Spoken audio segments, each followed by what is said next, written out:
आध्यात्मिकता ये शब्द आत्मा के अध्ययन से आता है। आध्यात्मिकता, आध्यात्म माना आत्मा का अध्ययन। अगर उसको सरल शब्दों में कहे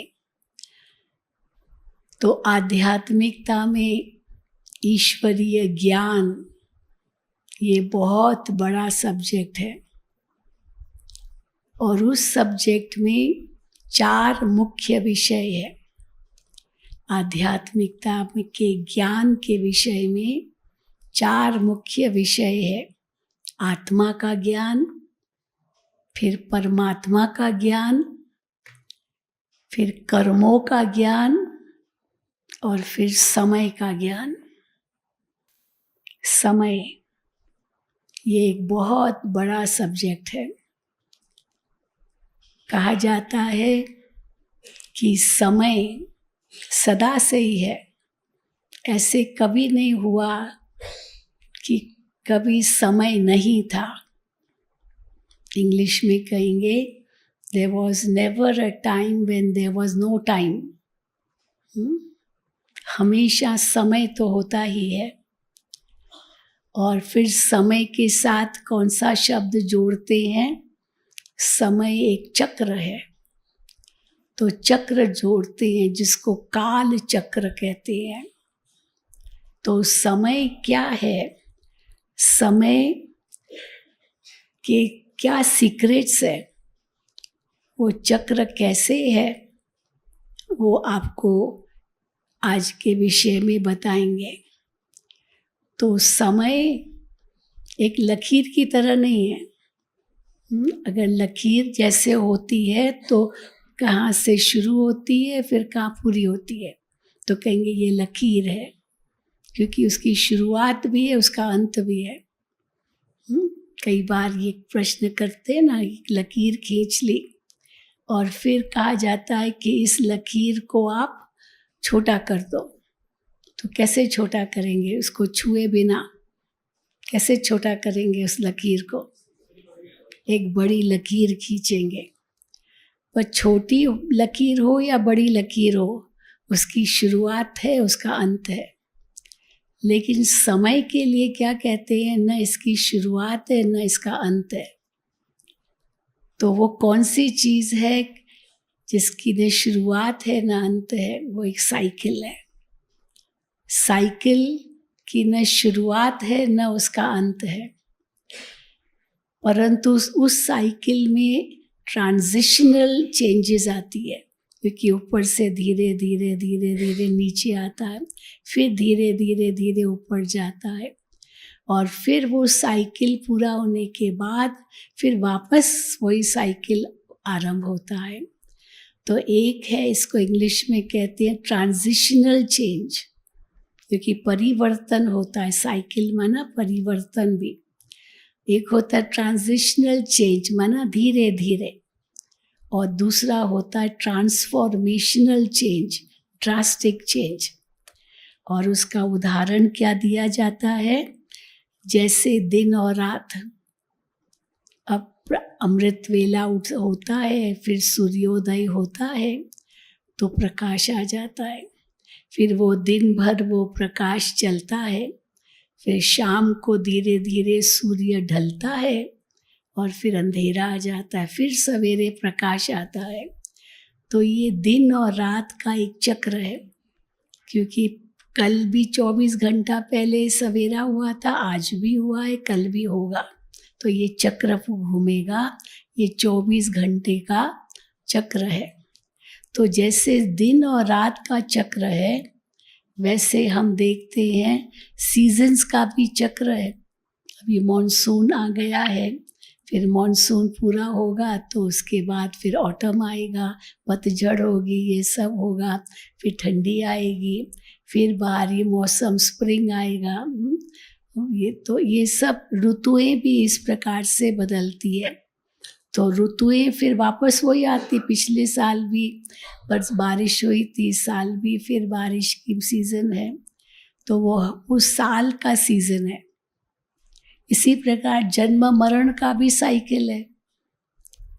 आत्मा शरीर लेती है तो जन्म होता है, फिर बाल, किशोर, युवा, फिर वृद्ध अवस्था होती है, फिर आत्मा शरीर छोड़ती है, फिर नया जन्म। तो एक जन्म मरण का भी चक्र है, तो दिन रात का भी चक्र है, मौसमों का भी चक्र है, जन्म मरण का भी चक्र है। तो समय एक चक्र के रूप में चलता है, और जब हम उसको इस रूप से समझते हैं तो हम इसको अभी बेहद का दिन और रात के रूप से लेवे, या बेहद की ये सीजन्स के रूप में लेवे, तो इसको हम कहेंगे आधा आधा। हाँ, AM और PM कहते हैं ना। तो ये जो सृष्टि का चक्र है ये भी आधा आधा में डिवाइड हुआ है, जिसको हम कहते हैं सतयुग, त्रेता, द्वापर और कलयुग। तो सतयुग और त्रेता युग को कहा जाता है दिन, AM, और द्वापर और कलयुग को कहेंगे PM। तो ये बेहद जो दिन और रात का चक्र है उसको समझना माना काल चक्र को समझना। तो क्या है ये अनलिमिटेड डे एंड नाइट, इसको हम देखेंगे। तो वास्तव में 3 चीज़ें अनादि अविनाशी है। 3 चीज़ें, जैसे समय के लिए कहते हैं ऐसा कभी समय नहीं था जब समय नहीं था, वैसे ही 3 चीज़ें हैं जो सदा ही है। जैसे समय सदा ही है, इसी प्रकार 3 चीज़ें हैं। एक है आत्मा। आत्मा के लिए क्या कहते हैं? आत्मा अनादि और अविनाशी है, अजर है, अमर है। इंग्लिश में बड़े सुंदर शब्द है, इमॉर्टल, इटर्नल, हाँ, इम्पेरिशेबल, इनडिविजिबल, इनविजिबल। अनादि भी है, अविनाशी भी है, अविभाज्य है और अदृश्य भी है, दिखाई नहीं देती है लेकिन है ज़रूर। तो एक आत्मा जो अविनाशी है, जो कभी पैदा नहीं हुई है, ऐसे नहीं पैदा हुई और फिर उसका नाश हो जाएगा जैसे लकीर नहीं, हमेशा थी, है और रहेगी। फिर दूसरा कौन है अविनाशी? परमात्मा। परमात्मा भी अनादि और अविनाशी है। ऐसे तो नहीं कहेंगे कभी ऐसा था जो परमात्मा था ही नहीं, या परमात्मा फिर होगा ही नहीं, ऐसे तो नहीं कहेंगे। परमात्मा तो सदा है ही है। तो आत्मा भी सदा है ही है, परमात्मा भी सदा है ही है। फिर तीसरी चीज़ है ये प्रकृति। ये प्रकृति भी सदा है ही है। ऐसे नहीं कि भगवान ने पहले आकाश को रचा, फिर वायु को रचा, फिर अग्नि को रचा। नहीं, ये 5 तत्व भी सदा ही है। इसीलिए विज्ञान में अभी तक ये प्रश्न है कि ये सब कैसे आया। फिर कहेंगे गॉड पार्टिकल है, उस गॉड पार्टिकल से निकला। पर ऐसा कोई गॉड पार्टिकल नहीं है जिससे कोई ये प्रकृति निकली, ये सारे जो प्लैनेट्स है वो सब निकले। तो ये सदा ही है। ये भगवान ने आकर के हमको अपनी रचना का भेद बताया है कि आत्मा, परमात्मा और प्रकृति, ये तीनों चीज़ें अनादि और अविनाशी है। इनको किसी ने भी बनाया नहीं है। अगर कोई कहेंगे परमात्मा नहीं था फिर बना, किसने बनाया? प्रकृति नहीं थी, किसने बनाई?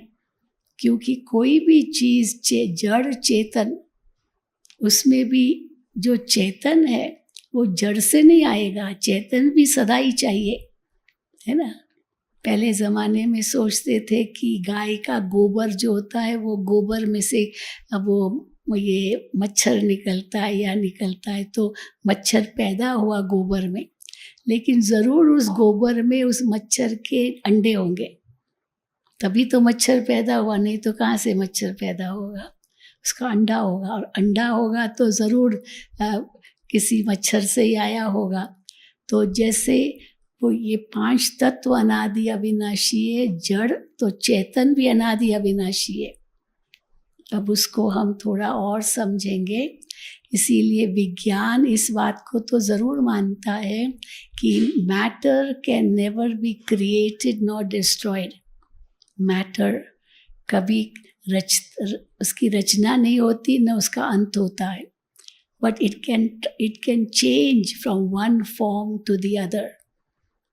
वो परिवर्तन होता है। एनर्जी के लिए भी यही कहते हैं, energy is also imperishable. Equation करते हैं तो दोनों साइड को बराबर करना पड़ता है, इक्वल तो बराबर करना होता है। तो इसी प्रकार एनर्जी भी इटर्नल है, लेकिन धीरे धीरे धीरे जो परिवर्तन आते हैं, जिसको एंट्रोपी कहते हैं विज्ञान के अनुसार, वो विज्ञान के अनुसार जो नीचे गिरावट होती है, फिर धीरे धीरे वो स्थिति आती जो बहुत गिरावट होती है। फिर कोई बाहरी शक्ति का हस्तक्षेप होता है, जिससे फिर वापस उसी ऊपर के लेवल पर ले आती है। जैसे रात हुई, बस सवेरा कैसे होता है? सूर्य का हस्तक्षेप होता है, तब फिर सवेरा आता है। अब ये जो तीन चीज़ें, आत्मा, परमात्मा और प्रकृति, जिनको किसी ने बनाया नहीं, ये सदा ही है, परंतु इनमें दो चीज़ें का खेल है। दो का खेल होता है ना, दो पार्टी, दो साइड। तो इसमें खेल तीन का नहीं है, खेल केवल दो का है। कौन सा? आत्मा और प्रकृति, सोल एंड मैटर। परमात्मा का हस्तक्षेप लास्ट में होता है। तो आत्मा और प्रकृति का खेल है ये। अभी भी गीत सुना ना, खेल है खेलते चलो। तो इस खेल में पहले आत्मा मालिक बन के शरीर को चलाती है, इंद्रियों को चलाती है, लेकिन वो समय भी आता है जब इंद्रियां मालिक बन जाती है और आत्मा को चलाती है।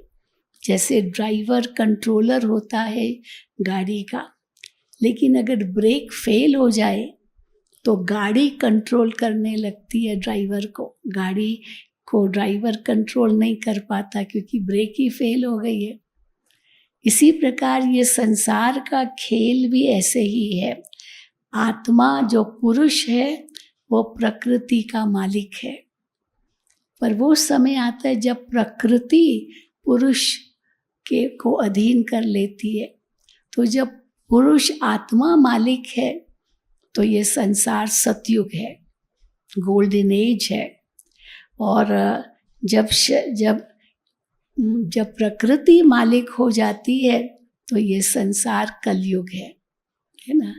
जब गाड़ी पूरी कंट्रोल में है तो गाड़ी चलाना तो एक खेल है ना, इट्स फन, एंजॉय करते हैं। आज जो रेसेस होती है गाड़ियों की तो इतना अच्छा लगता है, रेस करते हैं, मज़ा आता है। परंतु अगर ब्रेक फेल हो गई तो वो मज़ा किरकिरा हो जाता है और केओस हो जाता है, एक्सीडेंट, डेथ, दुख। तो जब कंट्रोल पूरा है तो सुख, और जब कंट्रोल से बाहर हुआ तो दुख। तो इसी प्रकार ये संसार का खेल भी ऐसे ही है।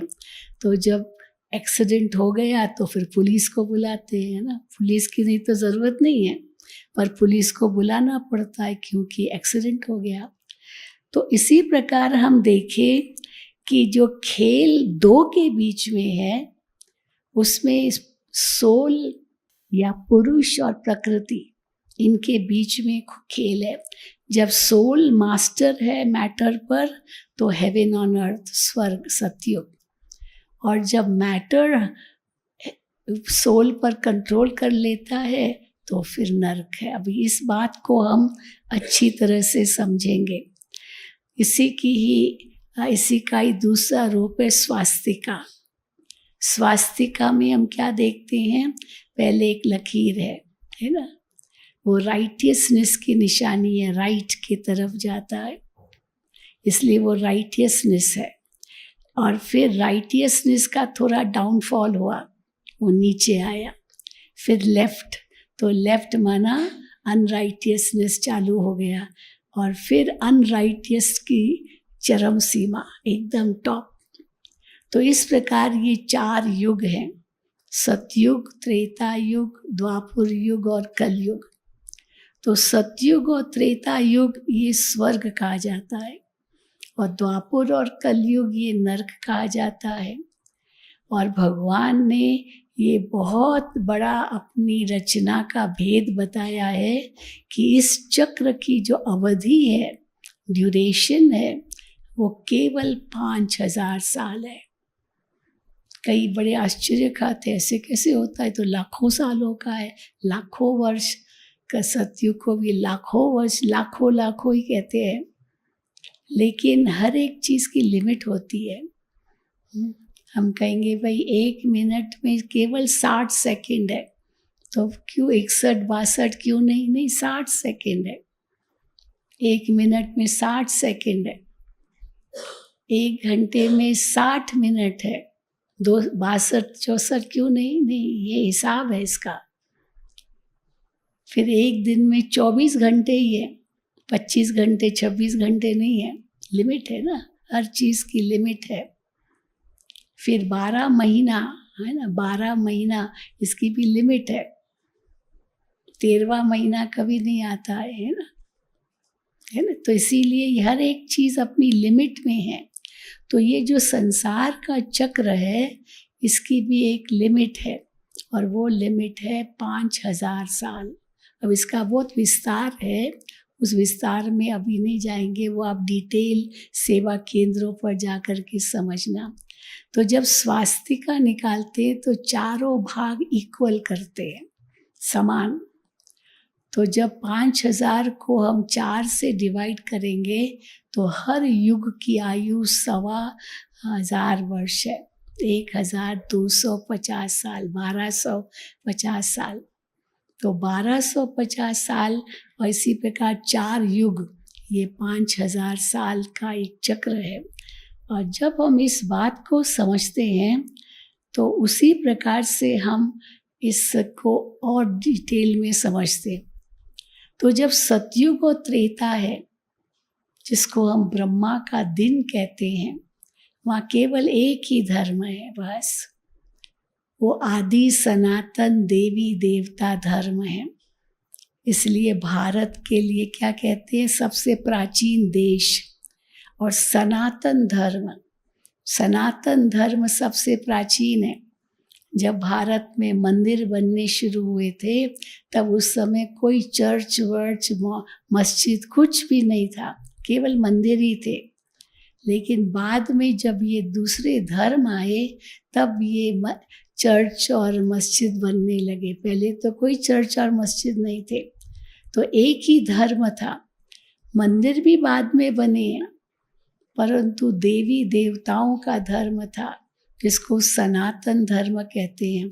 तो सनातन शब्द के साथ देवी देवता शब्द को भी जोड़ना पड़े, परंतु हमने क्या भूल की, सनातन तो कहा पर देवी देवता शब्द को हटा करके हिंदू कह दिया। वास्तव में हिंदू जो शब्द है वो कोई धर्म का नाम नहीं है। सचमुच देखा जाए तो ये हिंदू शब्द कहाँ से आया? अगर हम इतिहास पढ़ें तो ये हिंदू शब्द कहाँ से आया? सिंधु नदी से आया। सिंधु, तो सिंधु संस्कृति थी, बहुत ही ऊंची संस्कृति। उस संस्कृति में उसी सिंधु नदी, उसके ही आसपास ही लोग रहते थे, वो सिंधु संस्कृति कहलाती थी। फिर वो सिंधु स शब्द थोड़ा उसका अपभ्रंश करके ह कर दिया। जैसे गुजराती में ना सू छे के बोले हूँ छे, हाँ, स को बदल करके सूरत में जाओ तो क्या कहेंगे? सू छे नहीं बोलेंगे, क्या कहते? हूँ छे, तो स को ह कर दिया। तो इसी प्रकार पर्शियन लोग जब आए तो उन्होंने इस स को, सिंधु को हिंदू कर दिया, और फिर स्थान के नाम पर धर्म का नाम पड़ा। वो सनातन देवी देवता धर्म भूल गया, क्योंकि वो दैवी लक्षण ही भूल गए, तो हिंदू बन गए। तो सतयुग और त्रेता युग में आदि सनातन देवी देवता धर्म था, जहाँ और कोई धर्म नहीं था, तो 2500 साल ये आदि सनातन देवी देवता धर्म रहता है। लेकिन त्रेता का अंत और द्वापुर का आदि, ये जो संधि काल है, जैसे AM से PM तक आए, 12 नून हो गया, फिर PM चालू हो गया, तो वो संधि काल में सृष्टि में परिवर्तन आया।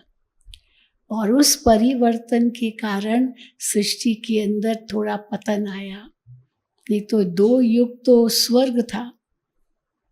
लक्ष्मी नारायण, श्री राम, श्री सीता, इनको हम हिंदू थोड़ी कहेंगे, इनको देवता कहेंगे। अभी हम अपने को देवता नहीं कहलाते हैं, क्योंकि वो दैवी लक्षण नहीं है।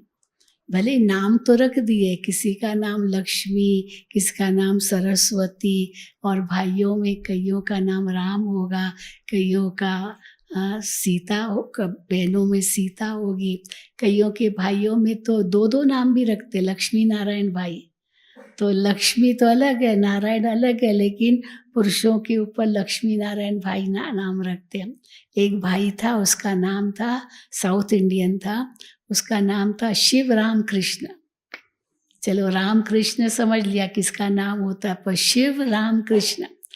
और उसको उस नाम से इतना लगाव था, जब भी किसी को कहता था मेरा नाम शिव राम कृष्ण है, तो कई लोग उसका वो शॉर्ट नेम बता देते शिव, वो कहता था शिव नहीं बोलो, शिव राम कृष्ण बोलो।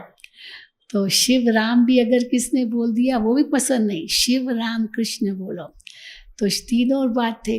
तो मुझे भी उनका जब परिचय दिया तो कहा बहन जी इनका नाम है शिव राम कृष्ण, आप उनको इसी नाम से बुलाना। हाँ, ऐसे नहीं शिव भाई या राम भाई या कृष्ण भाई, एक नाम नहीं, तीनों बोलना। तो मैंने उस भाई को कहा ठीक है। तो मैंने कहा शिव राम कृष्ण भाई, आपका नाम तो बड़ा अच्छा है, बहुत ऊंचा नाम है, शिव भी है तो राम भी है तो कृष्ण भी है, तो इन तीनों के गुण भी आप में होंगे, गुण भी तो होंगे आप में। तो जैसे मैंने कहा इनके गुण भी आप में होंगे, तो शर्मिंदा हो गया। कहता है बहन जी शर्मिंदा मत कीजिए, हाँ इन जैसे गुण कहाँ है मेरे में। तो नाम तो रख दिया, पर गुण क्यों नहीं। सरस्वती नाम होगा, लेकिन देखो तो अनपढ़ है, नाम सरस्वती है। हाँ, इसीलिए कई कहते हैं नाम से क्या मतलब है, rose can be called by any name but still a rose. तो इस पर एक छोटी कहानी आती है, चुटकुला आता है। किसी व्यक्ति का नाम था छज्जू राम, छज्जू, उसको छज्जू बुलाते थे। तो जब उसकी शादी हुई तो नाम छज्जू। तो उसकी पत्नी कही ये नाम अच्छा नहीं है, छज्जू क्या नाम होता है कि अच्छा नहीं है, आप अपना नाम चेंज करो। तो वो गया, समाज में गया, सबसे पूछता रहा तुम्हारा नाम क्या है, तुम्हारा नाम क्या है, तुम्हारा नाम क्या है। तो एक माता उखली कूट रही थी, है ना, धान कूट रही थी। तो उस माता से पूछा माता तुम्हारा नाम क्या है। तो कहा मेरा नाम तो लक्ष्मी है। तो कहा अच्छा लक्ष्मी कूटे उखली, अच्छा। फिर गया एक भिखारी था, तो भिखारी से पूछा आपका नाम क्या है। तो उसने कहा मेरा नाम है धनपत राय। तो कहा धनपत राय और भीख मांग रहा है। फिर एक डेड बॉडी का वो प्रोसेशन जा रहा था, तो उसने पूछा कि ये कौन मर गया, कौन मर गया। तो कहा अमरनाथ जी मर गए।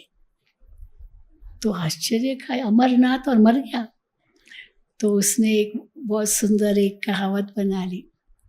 हाँ, क्या कहावत, लक्ष्मी कूटे उखली, धनपत मांगे भीख, अमरनाथ जी भी मर गए तो मेरा छज्जू नाम है ठीक। हाँ, छज्जू भले इसका कोई अर्थ नहीं होगा, लेकिन नाम बहुत अच्छा है ना। आजकल वो छोटे बच्चों को जब बुलाते पिंटू मिंटू चिंटू, हाँ बस ऐसे बुलाते हैं, लेकिन नाम तो कितने सुंदर सुंदर रखते हैं। तो कई बच्चों से हम पूछते तुम्हारा नाम क्या है, तो बताते तुम्हें इसका अर्थ क्या है, अर्थ नहीं पता, वो संस्कृत के कोई किसी शास्त्र से ले लिया होगा। लेकिन किसी भी बच्चे का नाम कभी रावण रखा है क्या? कभी रखा है क्या? वो भी तो शास्त्रों का शब्द है। धृतराष्ट्र कभी रखा है क्या? हाँ, नहीं। क्यों? क्योंकि वो अवगुण वाले हैं।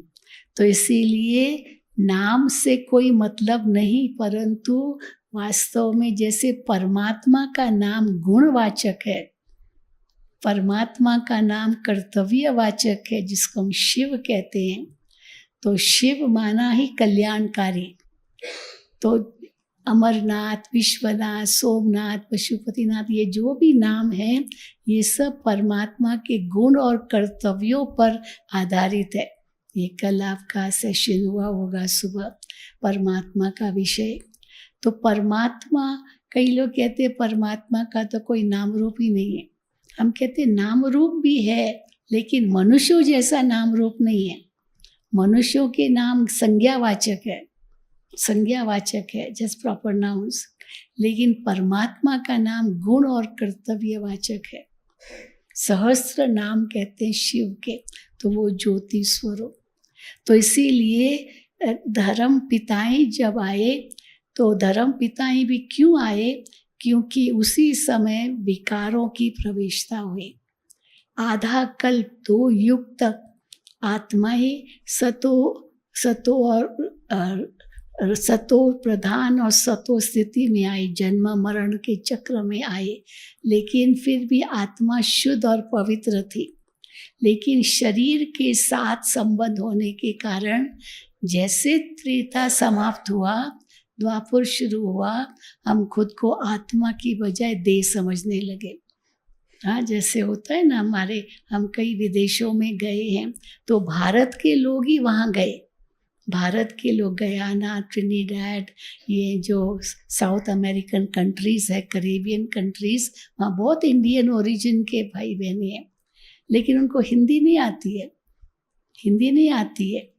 और फिर हिंदी भजन गाते हैं, लेकिन अर्थ नहीं समझते हैं।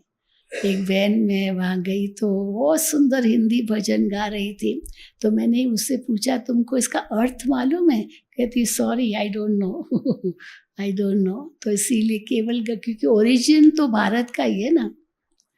तो इसी प्रकार हम कहते हैं कि आत्मा जो सतो प्रधान से सतो में आई, जन्म मरण के चक्र में आई, धीरे धीरे धीरे अपने गुणों को भूलती गई। और जैसे ही द्वापर में आई, देह अभिमान में आई, तो उन सारे विकारों की प्रवेशता हुई।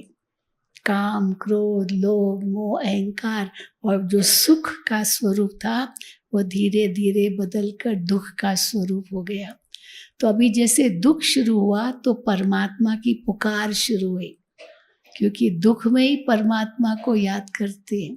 सतयुग त्रेता में कोई परमात्मा को याद नहीं करता, सब देवता रूप में है, कोई मंदिर भी नहीं था, सब साक्षात चैतन्य में देवताएं हैं, तो अपने मंदिर क्यों बनाएंगे। परंतु द्वापर युग से परमात्मा की पुकार शुरू हुई, क्योंकि दुखी होना शुरू हुए। तो कोई ऊपर कोई शक्ति है जिससे हमें शांति मिले, शक्ति मिले। तो फिर उस सृष्टि को थमाने के लिए अलग अलग धर्म पिताएं आए। अब्राहम आया, बुद्ध आया, क्राइस्ट आया, कई धर्म पिताएं आए, और एक एक ने आकर के अपने धर्म की स्थापना की। तो जितने भी धर्म स्थापक आए वो सब 2500 साल के अंदर ही आए हैं, द्वापर की शुरुआत से आए हैं। लेकिन उन्होंने आकर के केवल सृष्टि को थमाया। जैसे पुराना हो जाता है मकान, तो उसको थमाने के लिए थोड़ा वाइट वॉश करते हैं, थोड़ा रिपेयर वर्क करते हैं, तो तोड़ते नहीं हैं पर रिपेयर करते हैं, उसको फिर से रिनोवेट करते हैं। लेकिन एक बार ऐसा भी समय आता है जब वो रिपेयर करने योग्य भी नहीं है, तो फिर तोड़ना पड़ता है, फिर नए सिर नया मकान बनाना होता है। तो ये जितने भी धर्म पिताएं आए, इन्होंने दुनिया को थमाया ज़रूर, लेकिन सतयुग तो लाया नहीं ना। उनका अपना रोल था दुनिया को थमाने का, परंतु सतयुग कौन लाए? कलयुग को सतयुग कौन बनाए? वो तो भगवान का ही काम है। तो कैसे कलयुग के अंत में, जिसको हम संधि काल कहते हैं, संगम युग कहते हैं, तब परमात्मा आते हैं। अब उसका और विस्तार हम बताएंगे कि ये जो 5000 साल की अवधि है, उसको हम 84 जन्मों की सीढ़ी से भेंट कर सकते हैं। ये 84 जन्मों की सीढ़ी है। वैसे 84 का चक्र कहते हैं, उसको चक्र कहो चाहे सीढ़ी कहो। और ये 84 जन्म 5000 साल में हम कैसे लेते हैं, वो भी भगवान ने बताया। ड्यूरेशन एक ही है, 1250 साल, लेकिन सतयुग में आयु बहुत लंबी है, 150 साल। इसलिए केवल 8 जन्म हम लेते हैं। 1250 वर्षों में 8 जन्म, 150 साल की आयु होती है। अभी तो देखो क्या हालत है, बच्चा गर्भ में भी मर जाता है। अगर उसको भी गिनती करें तो एवरेज कितनी होगी दुनिया में, आयु कितनी होगी? मुश्किल से 30-35 साल। फिर त्रेता में आते हैं तो थोड़ी आयु कम हो जाती है, तो 125 साल आत्मा शरीर में होती है, तो 12 जन्म। तो ये 20 जन्म सतयुग और त्रेता के होते हैं। फिर जैसे द्वापर में आए तो फिर जन्म और बढ़ जाते हैं, 21 जन्म। ड्यूरेशन उतना ही, अवधि उतनी ही, तो 1250 साल, लेकिन जन्म ज़्यादा। और फिर जब कलयुग आता है तो फिर और ज़्यादा जन्म हो जाते हैं, 42 जन्म होते हैं।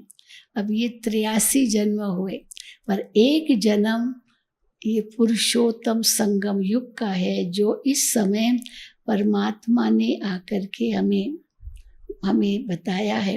तो अभी ये संगम युग चल रहा है। फिर परमात्मा आकर के हमें लिफ्ट देते हैं, जिस लिफ्ट से सीधा हम पावन बन के परम धाम चले जाते हैं, और वहाँ से फिर सतयुगी सृष्टि का आगमन होता है।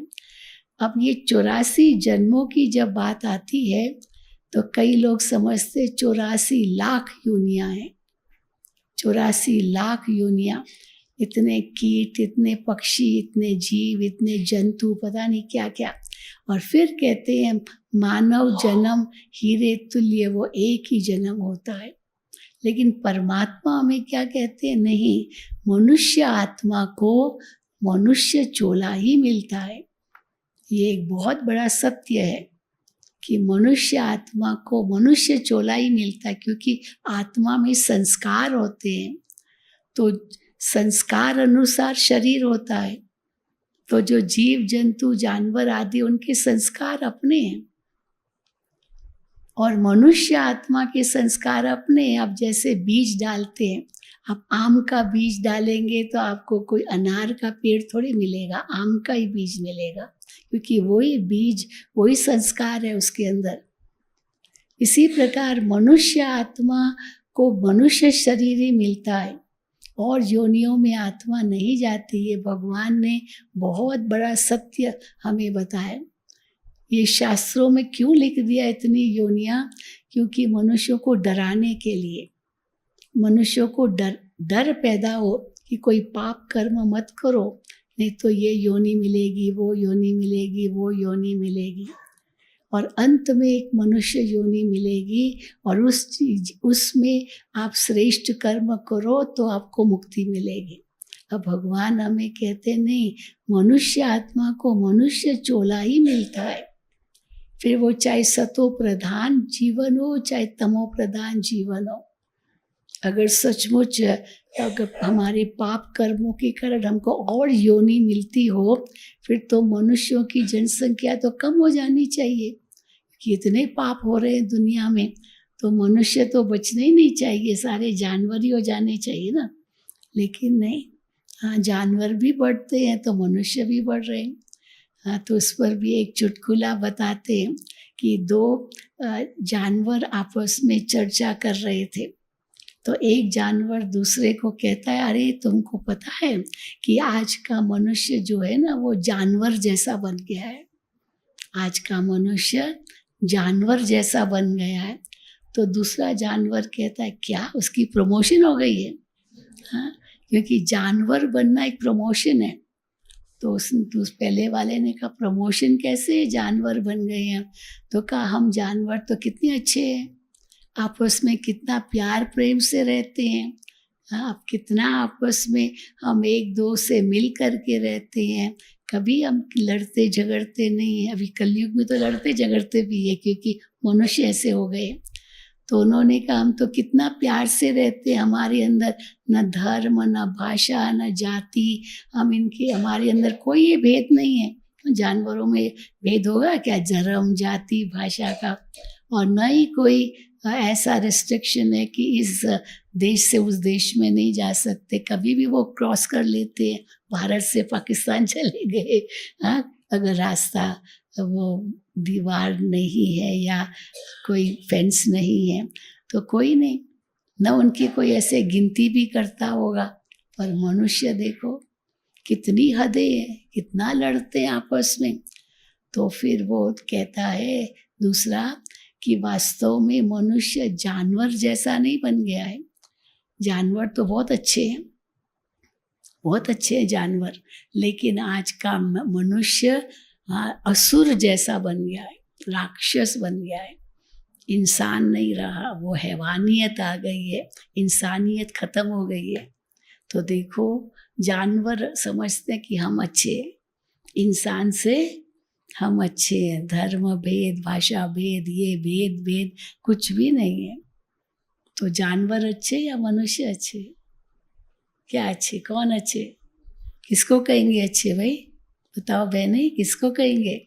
जानवर अच्छे कहेंगे। जानवर कितना वफादार होता है, कुत्ता कितना वफादार होता है, पर मनुष्य पर भरोसा नहीं, कुत्ते पर भरोसा है।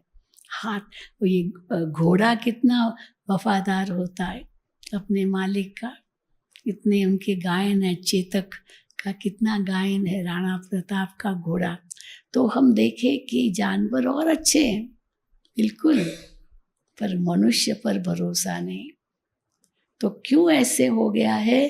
क्योंकि वृत्ति दृष्टि स्मृति सारी तमो प्रधान हो गई है, और इसका मूल कारण है मनुष्य देह अभिमान में आ गया है।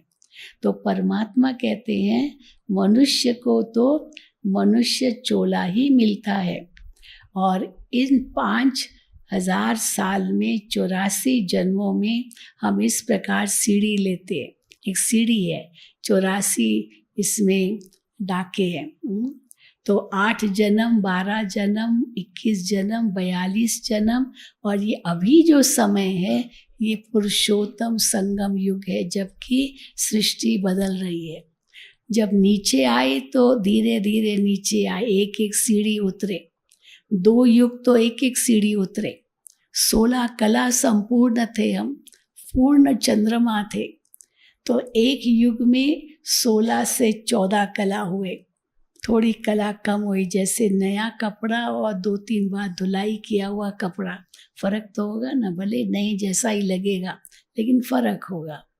तो 14 कला, परंतु जैसे द्वापर में आए तो बिल्कुल फिर 12 कला हो गए। फिर कलयुग में आरंभ में आए तो 8 कला, और फिर कलयुग अंत में आए तो कोई कला नहीं, जैसे चंद्रमा की कलाएं खत्म हो जाती है, अमावस्या आ जाती है। आज मनुष्य की ये स्थिति, आत्मा शक्तिहीन हो गई है, बैटरी कंप्लीटली डिस्चार्ज हो गई है। कैसे पता चलता कंप्लीटली डिस्चार्ज है बैटरी? सहन करने की ताकत नहीं है। कुछ कह तो दो, आजकल के बच्चों को भी कुछ कह नहीं सकते, सहन नहीं कर सकते, सहन करने की ताकत ही नहीं है। पहले ज़माने में तो बच्चे कितना सहन करते थे, मम्मी ने जैसे कहा, डांट लगाए कुछ भी लगा ठीक। आजकल तो बच्चे भी सामना करते। भारत में फिर भी थोड़ी लोक लाज है, अमेरिका में आप जाइए बहुत बुरा हाल है। एक भाई अब अपना अनुभव सुना रहा था, उसका छोटा भाई अमेरिका में रहता है, तो वो अमेरिका गया अपने भाई के पास, तो उनका बच्चा था, छोटा बच्चा, तो कुछ शरारत कर रहा होगा, तो अंकल ने उनको कहा चाइल्ड डोंट डू दिस, तो उसने कहा शट अप, शट अप। कौन अपने चाचे को कहा शट अप? अब बताओ शट अप। आज वो छोटा बच्चा भारत में तो ऐसे नहीं कहेगा, परंतु किसी को नहीं कह सकते कुछ भी। तो हमने कहा फिर बच्चों को कैसे समझाते हो आप लोग? तो कहा कि हम उनको ऐसे नहीं कहेंगे ये मत करो, ये नहीं करो, ये नहीं करो। तो उनको हम क्या कहते हैं, जो उनको उनसे करवाना होता है ना, हम कहेंगे विल यू डू इट? आप करेंगे? आप करेंगे? अब वो डिसाइड करेगा मैं करूँगा या नहीं करूँगा। आपको करना है ये नहीं बोल सकते हैं, उनको नहीं करना है तो नहीं करेंगे, सीधा सामने जवाब दे देंगे। आजकल ऐसे है।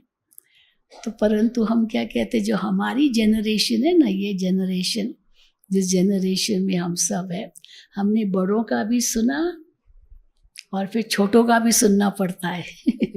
हाँ, छोटे जैसे कहेंगे बड़ों को मानना पड़ता है, और बड़ों ने जो कहा वो हमने माना, पर अभी छोटों का भी मानना पड़ता है ना, है कि नहीं?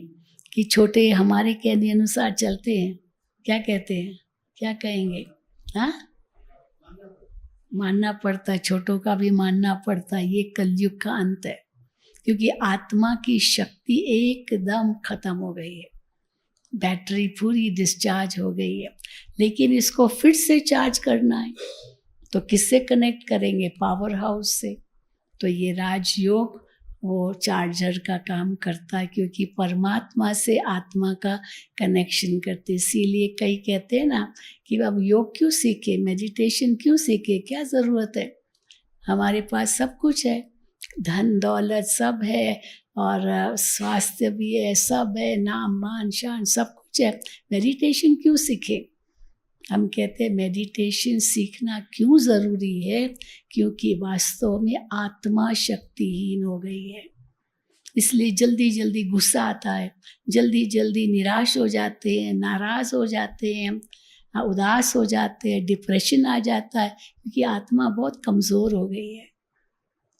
तो जब परमात्मा से हमारा योग होगा तो हमारा स्वमान जागता है।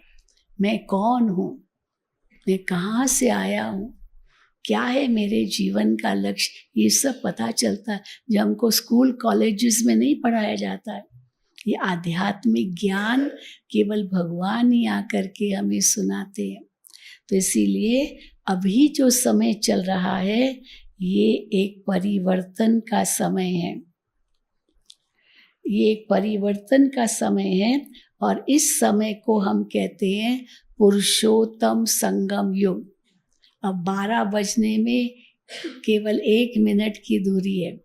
वहाँ नॉर्वे यूरोप में एक बहुत बड़ी घड़ी लगी हुई है। वहाँ वो दिखाते हैं कैसे जब वो कोई बड़ा युद्ध होने वाला होता है ना, तो एकदम वो घंटा जो होता है वो आवाज़ करने लगता है, क्योंकि जैसे ही 12 पर वो सुई आई विनाश होगा। तो वो घड़ी देखते रहते, अभी थोड़ा बाकी है टाइम उस विनाश के लिए, बस 12 बजने में केवल 1 मिनट ऐसे बताते हैं। तो 12 बजने में 1 मिनट माना ये कलयुग का अंत और सतयुग की आदि का समय है, जिसको हम पुरुषोत्तम संगम युग कहते हैं। तो इसमें ये इस नर्क को बदल करके स्वर्ग बनाते हैं परमात्मा। तो ये जो समय है ये संगम का समय, इसको हम पुरुषोत्तम संगम युग कहते हैं। पुरुषोत्तम बनने का युग, जैसे अधिक मास आता है ना, 3 साल के बाद अधिक मास आता है, पुरुषोत्तम मास कहते हैं। तो ये 4 युग के बाद पुरुषोत्तम युग आता है, जो सतयुग और कलयुग का संधि काल है, जबकि परमात्मा आकर के इस सृष्टि का परिवर्तन करने लिए ब्रह्मा तन का आधार लेते हैं। तो अभी ये समय को पहचानो, और समय को पहचान करके अपने अंदर परिवर्तन करो, क्योंकि परमात्मा अपना कार्य कर रहा है। तो कई कहते हैं कि अभी इसके बाद क्या होगा? अभी परमात्मा कहते हैं अभी सबको घर जाना है, आत्माओं को वापस अपने घर मुक्ति धाम जाना है। परंतु मुक्ति धाम जाने से पहले आत्मा को पवित्र बनना है, शुद्ध बनना है, इन विकारों को जीतना है। देही अभिमानी बनना है। सारे जो हमारे 63 जन्मों के पाप कर्म हैं उनको दग्ध करना है, खत्म करना है। तो कैसे करेंगे? राजयोग के द्वारा। इसलिए गीता में आता है, भगवान कहते हैं, हे अर्जुन तू मुझे याद कर तो मैं तेरे सर्व पापों से तुझे मुक्त कर दूंगा। तो परमात्मा की याद को या योग को, जिस शक्ति से, जिस बल से हमारे पाप नष्ट होते हैं और हम सब वापस उसी सत्युगी दुनिया में जाते हैं। पहले हम घर जाएंगे, फिर उस सत्युगी दुनिया में जाएंगे। तो वो जो सत्युगी दुनिया होगी उसको ही हम सच्चा राम राज्य कहेंगे। बापू गांधी जी की इच्छा थी कि राम राज्य हो। राम राज्य की बड़ी महिमा है शास्त्रों में। राम राजा, राम प्रजा, राम साहूकार, बसे नगरी, जिए दाता, धर्म का उपकार। लेकिन ये मनुष्य की शक्ति नहीं है जो राम राज्य लाए। ये उस परम बापू जी जो परमात्मा है वही राम राज्य वापस भारत में लाएगा, जहाँ शेर और गाय भी एक घाट पर पानी पिएंगे। वो राम राज्य भगवान ही ला सकता है। तो वो सत्युगी दुनिया जो शिव परमात्मा ने रची, उसी सत्युगी दुनिया को हम स्वर्ग कहते हैं। और अभी तो ये रावण राज्य है। हर साल रावण को जलाते हैं ना, रावण को 10 सिर वाला रावण दिखाते हैं। अब ये 10 सिर तो किसी को होते नहीं हैं। 10 सिर नहीं होते हैं, फिर 10 सिर 20 भुजाएं, कैसे चलता होगा, कैसे खाता होगा, कैसे सोता होगा। पर ये जो 10 सिर है ये प्रतीक है। 5 विकार नर में, 5 विकार नारी में। तो अपवित्र युगल का प्रतीक, क्योंकि आज दुनिया में हर एक इन विकारों से ग्रसित है। तो अपवित्र ग्रस्त आश्रम, वैसे तो कहते हैं स्वर्ग आश्रम, ग्रस्त आश्रम, लेकिन आज ग्रस्त अब क्या बन गया है? जंजाल बन गया है। ग्रस्त भी जंजाल बन गया है, वो आश्रम नहीं रहा। आश्रम आना जहाँ आश्रय मिले। अभी तो लोग समझते घर में जाना ही नहीं है। घर जाएंगे कलह क्लेश, लड़ना झगड़ना चालू हो जाता है। वो प्यार प्रेम जो परिवारों में था, भाई भाई के बीच में था, वो तो सब खत्म हो गया। तो ये क्यों हुआ है? क्योंकि हर एक के अंदर रावण बैठा हुआ है। तो रावण कोई मनुष्य नहीं था जिसने एक सीता चुराई, लेकिन रावण किसको कहेंगे? 5 विकारों का ही दूसरा नाम है। और एक सीता नहीं है, और कोई अशोक वाटिका में नहीं बैठी थी, शोक वाटिका में बैठी है। तो आज हर एक मनुष्य रावण की शोक वाटिका में है। तो अब राम परमात्मा आकर सब आत्मा रूपी सीताओं को रावण से मुक्त करके वापस घर ले जाते हैं। तो इसलिए रावण को हम कैसे जीतेंगे वो भी परमात्मा हमको बताते। तो आज की दुनिया हम क्या कहेंगे, कहाँ खड़ी है आज की दुनिया? एक इसको हम कहेंगे आग के गोले पर, आग का गोला बन गई है। नीचे विकारों की आग है, ऊपर बमों की आग है। कैसे बम बरसाते रहते हैं, भले वो इंटरसेप्ट करके उनको एंटी मिसाइल से उनको उड़ाते हैं, लेकिन एक दिन ऐसा मिसाइल गिरेगा जो सब तबाह होना है। तो ये तो होना ही है। तो आज की दुनिया श्वास उसका कैसे चल रहा है? बोरोड ब्रेथ हम कहते हैं। ऑक्सीजन सिलेंडर लगा हुआ है। तो ऑक्सीजन सिलेंडर लगा हुआ है और दुनिया को थमाने की कोशिश कर रहे हैं। जैसे मरता हुआ व्यक्ति को वो वेंटिलेटर पर चढ़ा दिया तो या ऑक्सीजन दे दिया तो थोड़ा तो रहेगा, लेकिन धीरे धीरे तो क्षण कैसे उनकी क्षति होती जाती है और एक दिन तो ज़रूर मरेगा। तो अब कहते हैं कि कलयुगी दुनिया भी आज ऑक्सीजन पर चल रही है।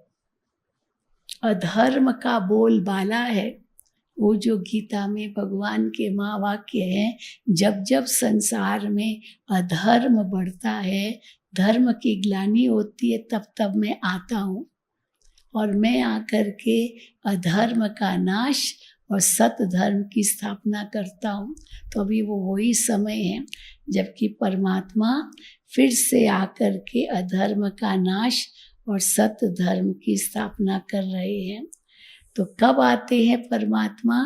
कलयुग के अंत और सतयुग के आदि में, जो अभी हमारा पुरुषोत्तम संगम युग है। पुरुषों में उत्तम, नर से नारायण बनने का संगम युग है।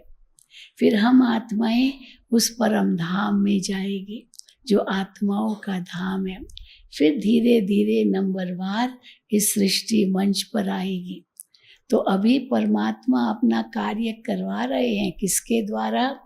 प्रजापिता ब्रह्मा के द्वारा, जिसके तन में परमात्मा ने प्रवेश किया और ये ज्ञान हमें दिया। उनका नाम रखा ब्रह्मा। ब्रह्मा को रचयिता माना जाता है। ब्रह्मा को 4 मुख दिखाते हैं। चारों दिशाओं में परमात्मा ने उनके द्वारा ज्ञान दिया।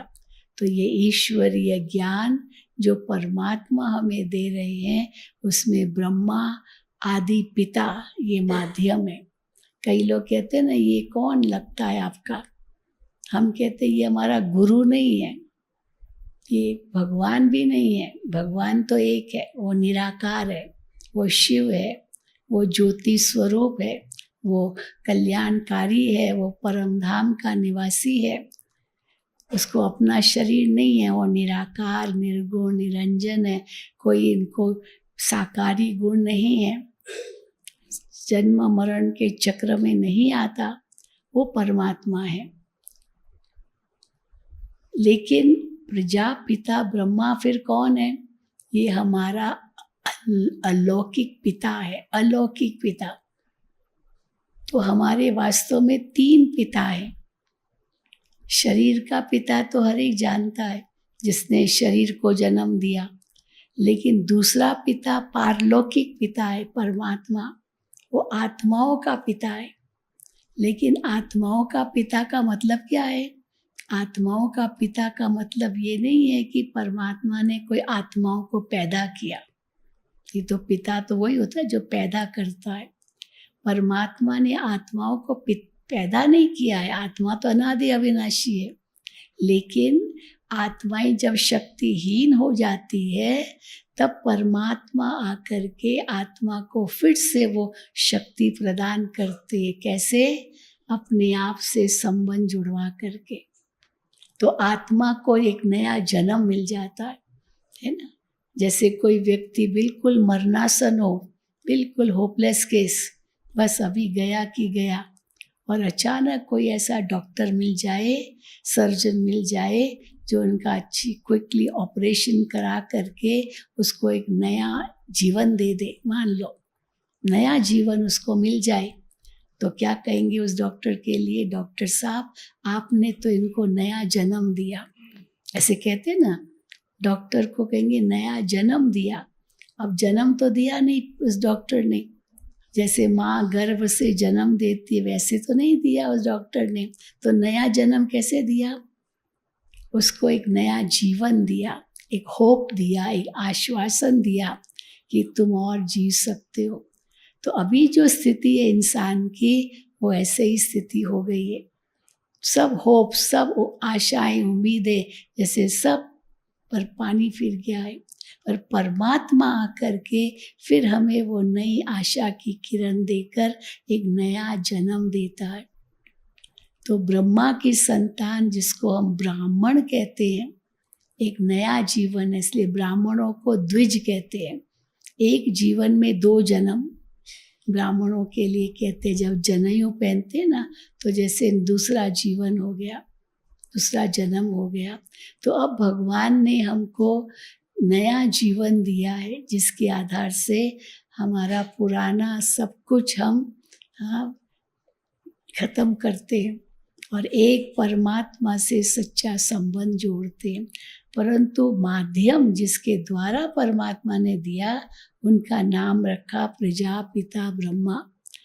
हाँ, जिनको बहुत साक्षात्कार हुए, बाबा को बहुत साक्षात्कार हुए, इस कलयुगी दुनिया के विनाश का साक्षात्कार, सतयुगी दुनिया का साक्षात्कार, एक नई दुनिया का साक्षात्कार।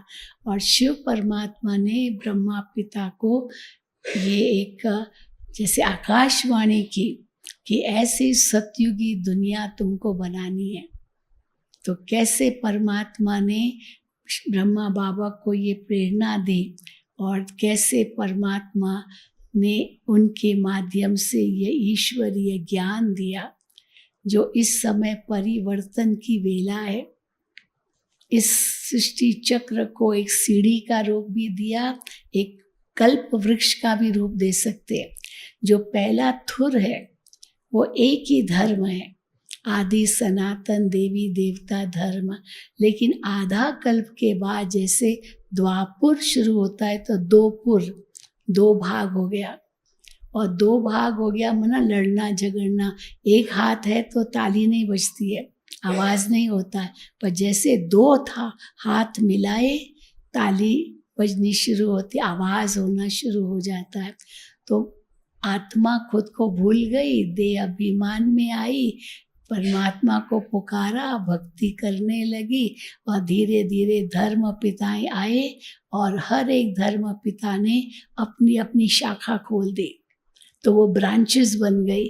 थुर एक ही है, बीज एक ही है, लेकिन उसमें से ब्रांचेस बन गई। आज हम देखते हैं कितनी ब्रांचेस है, कितने धर्म, कितने मठ, कितने पंथ, कितने समाज, बहुत कुछ है। अति हो गया है, पर ये अति होने के कारण क्या हो गया है, आपस में लड़ते झगड़ते हैं। तो अति का तो अंत आना ही है।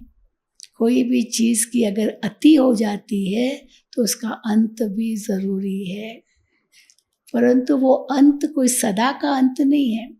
फिर आदि बीज ऊपर से निकल आता है, वो बीज परमात्मा फिर से एक नए झाड़ का कलम लगाता है। तो अभी जो संगम युग है, ये नए झाड़ का कलम लग रहा है। फिर से वही आदि सनातन देवी देवता धर्म आना है। उसके लिए पहले ब्राह्मण बनते हैं। तो ब्राह्मण देवता ये गायन है, जो ब्राह्मण बनेगा वही देवता बनेगा। और वो कौन बनेगा, जो ब्रह्मा की मुख वंशावली होगा। अब उसके लिए परमात्मा हमें कहते हैं, अब तुमको ऐसा मनुष्य से देवता बनना है। लक्ष्मी नारायण की पूजा तो करते हैं, लेकिन ये लक्ष्मी नारायण हमारा ही स्वरूप है। नर ऐसी करनी करे जो नर नारायण बने, नारी ऐसी करनी करे जो नारी श्री लक्ष्मी बने। तो परमात्मा ने इस पुरुषोत्तम संगम युग पर एक यज्ञ रचा है, और इस यज्ञ में क्या आहुति देनी है। दुनिया में भी यज्ञ रचते हैं ना, तो आहुति देते हैं, जव तिल घी। तो हम कहते हैं इस यज्ञ में विकारों की आहुति देनी है। काम, क्रोध, लोभ, मोह, अहंकार, ईर्ष्या, द्वेष, नफरत, वैर, दुश्मनी, हेरा फेरी, बेईमानी, छल कपट, निंदा, चुगली। तो ये सब विकार है जिससे आत्मा की शक्ति एकदम खत्म हो गई है, सब डिप्लीटेड हो गया है, शक्तिहीन हो गई है आत्मा। इसलिए दुखी, अशांत, पतित बन गई है। फिर पुकारती है। अब परमात्मा कहते हैं पुकारो मत, अब तुम मुझे याद करो। तो अभी जो समय है, इस यज्ञ को भगवान ने रचा है, तो इसमें हम क्या करते हैं, स्वाहा करते हैं। तो यहाँ जो भी आते हैं ना, हम कई पूछते हैं हमसे कि यहाँ की फीस क्या है, फीस क्या है, इतना आप पढ़ाते हो, इतनी यूनिवर्सिटी कहते हो, यहाँ की फीस क्या है। तो हमारी फीस क्या है, हमारी फीस है 5 खोटे पैसे। तैयार हो देने के लिए?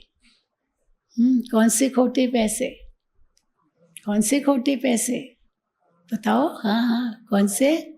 हाँ, काम, क्रोध, लोभ, मोह, अहंकार, ये खोटे पैसे, ये काम के नहीं है। कई समझते ये काम विकार नहीं होगा तो सृष्टि कैसे चलेगी। अब भगवान कहता है बहुत हो गया, बहुत हो गया, अभी सृष्टि को और बढ़ाना ही नहीं है।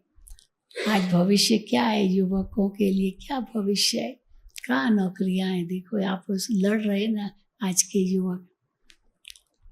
तो काम विकार अति तक चला गया, इतना विकराल रूप, और वो काम विकार का विकराल स्वरूप क्या है? बलात्कार है ना। ये सब तो ये विकारों का ही प्रतीक है। क्रोध इतना, जो क्रोध करके हत्या कर लेते, ये क्रोध का विकराल स्वरूप है। फिर लोभ कितना, जो लोभ के कारण भ्रष्टाचार, कितना चाहिए पैसा, भ्रष्टाचार करते हैं ना, कितना धन चाहिए, पेट को तो 2 रोटी चाहिए और तो कुछ नहीं चाहिए, लेकिन पेटियां तो जितनी भर लो। पेट को ज़्यादा नहीं चाहिए, ज़्यादा खाएंगे तो उल्टी हो जाएगी, डायरिया हो जाएगा, ज़्यादा नहीं लेता पेट, पर पेटियां तो भरते जाओ भरते जाओ, कबर्ड भरते जाओ, दीवारों में गाड़ते जाओ, सब कागज़ है, एक दिन आग लगी सब खत्म। किसके लिए क्या कहते, किसकी दबी रही धूल में, किसकी राजा खाए, किसकी चोर लूट जाए, किसकी आग जलाए। वह सफल ही उसकी हो जो करे हरि के नाम, जो ईश्वर के नाम करे उसी का ही सफल होता है। और अंत में केवल उस परमात्मा की याद रहे और कोई याद ना आए, नहीं तो ये सब याद आएगा। इसीलिए परमात्मा हमें कहते अब ये सब बुराइयों का दान करो, तभी देवता कहलाएंगे, देवता बनेंगे। तो विकारों का दान करो, जिसको कहते 5 खोटे पैसे दो, तो कुछ दे के जाओ कुछ लेके जाओ। वो गीत है ना, सब क्या कौन सा है, सवेरे की गाड़ी से चले जाएंगे, कुछ दे के जाएंगे, कुछ लेके जाएंगे। तो अभी आप क्या दे के जाएंगे? क्या दे के जाएंगे? जो समझते ये विकारों को अब यहाँ ही स्वाहा करते हैं, और एक आना लेकर जाएंगे, एक बार रोज सेवा केंद्र पर जाना। तो खोटे पैसे दे के जाओ और एक आना लेके जाओ, वायदा करो कि हम सेवा केंद्र पर जा कर के इसको और समझेंगे। तो जो ये वायदा कर सकते हैं वो हाथ उठाओ, थोड़ा धीरे धीरे। कई तो जाते भी हैं, जो पहले से सेवा केंद्र पर जाते रहे हैं वो हाथ उठाए। अच्छा, जो पहली बार आए हैं, सीधा हेडक्वार्टर में ही आए हैं, पहले कोई सेंटर पर नहीं गए, वो हाथ उठाए। अच्छा, वो भी है, ठीक है, कोई बात नहीं। आप चाहे पहले सेवा केंद्र पर गए हैं, नहीं गए हैं, पहली बार आए हैं, लेकिन यहाँ जो आपने शिक्षा प्राप्त की, वो शिक्षा आपको सेवा केंद्र पर इस रूप से नहीं मिलेगी। यहाँ तो 3 दिन आप रहे, यहाँ के बाहर के वातावरण से तो बिल्कुल न्यारे, केवल इसी कैंपस में आप रहे। हाँ, बधाई हो। ऐसे स्वर्ग की दुनिया में चलने के लिए अपना विकारों का दान दो भगवान को। भगवान को यही चाहिए। शिव को क्या चढ़ाते? अक्क के फूल, धतूरा, भांग, सब ऐसे खराब खराब चीज़ें। हाँ, बहुत अच्छा फूल वूल वो तो नहीं चढ़ाते ना।